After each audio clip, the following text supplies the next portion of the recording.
I am here to talk about my favorite investment types, and I keep it a smaller list so that I don't get too much in the analysis paralysis world. It's very easy to be a beginner and read a bunch of books, feel like you know stuff, but then always feel like you don't know enough because you haven't invested yet. So my goal as someone who educates any other investor, whether they're new or experienced, is to take more action.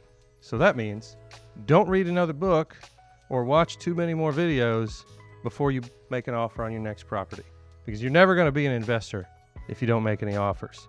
So right here are my 4.5 favorite investments. So in no particular order is this list. I love single family. It's easy for anyone to get into, easy to partner with one or two other people, buy a property all cash, and then you always have multiple exit strategies. And with this wonderful world of short-term rentals, it adds more exit strategies. So check out Single Family World. Single Family World includes houses, condos, townhomes. You can keep them as rentals, you can flip them, keep them as short-term or medium-term rentals. And they're always going to be potentially the lowest price point, and you're probably going to be buying it. And then we go up to small multifamily, and small multifamily is going to include anything from 2 units up to something that might be $5 to $10 million. And those numbers might be huge for you right now, but in reality, if you found a great deal and it was $7 million, you're like, oh, I don't have enough money to put 20% down on a $7 million deal plus do the renovation if it needs one. Well, if it's a great deal and you talk to the right people, they can help you find the money to fund it, and you can be a sponsor. So that's why I like small multifamily, because almost everyone who owns it is going to be a small mom and pop shop, just one single family, maybe just one single person. And especially if you're looking at duplexes, triplexes, quadruplexes, you can still buy those with regular conventional FHA lending and even house hack one of those small ones as an owner occupant.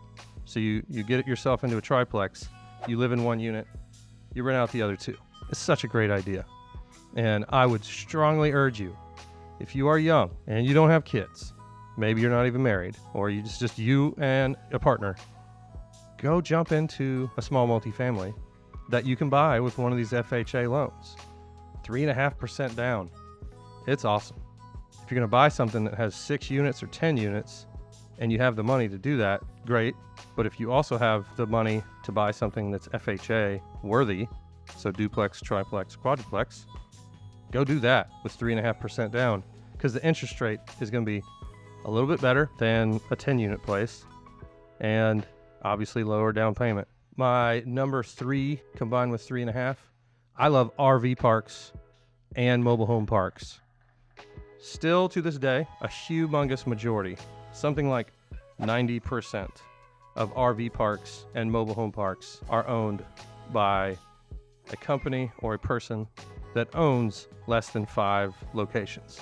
It's going to be a lot easier to converse and communicate and make an offer and get the actual owner of the property on the phone.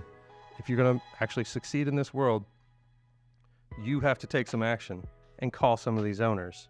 And if you can reach the owner of this mobile home park property down the street, there you go, bam. That's a great idea. Call that owner directly. And a lot of times, these owners are open to creative financing. It is going to be very difficult for you to go and buy a property that might be owned by some big company that also owns 10,000 units. They're very unlikely to seller finance you a property and give you 8% interest and a low down payment. That's just not going to happen, because they have a bigger pool of buyers that don't even need that. So keep RV parks and mobile home parks on your radar so that you can buy something awesome that you never thought you could get into. I bought a mobile home park just 2 years ago. It was only 6 units and included a house, and it was even on the MLS, and it was less than $200,000. And guess what? The income was over $3,000. And that was like before we fixed anything up. So keep that in mind. Just because you're new or a rookie, you can definitely get into something like that. Another top 4 investing strategy is self-storage. I don't need these notes because self-storage is just like these others. Over 85% of all self-storage in the United States is owned by mom and pop. I keep saying that because these are important things to know because it's easy to get in touch with the owners.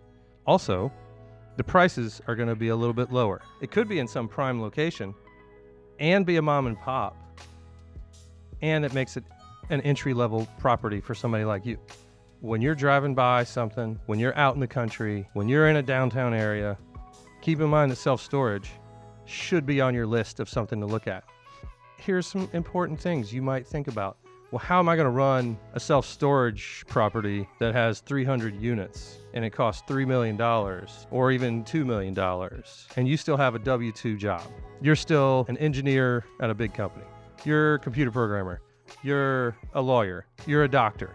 You don't have time to you don't want to quit your job, but you need to invest in these kind of properties.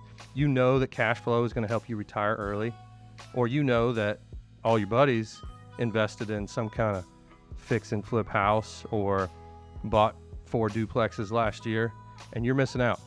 Go ahead and think about these strategies and think about the stuff you can get into that is in the mom and pop world. Let's go back down that list.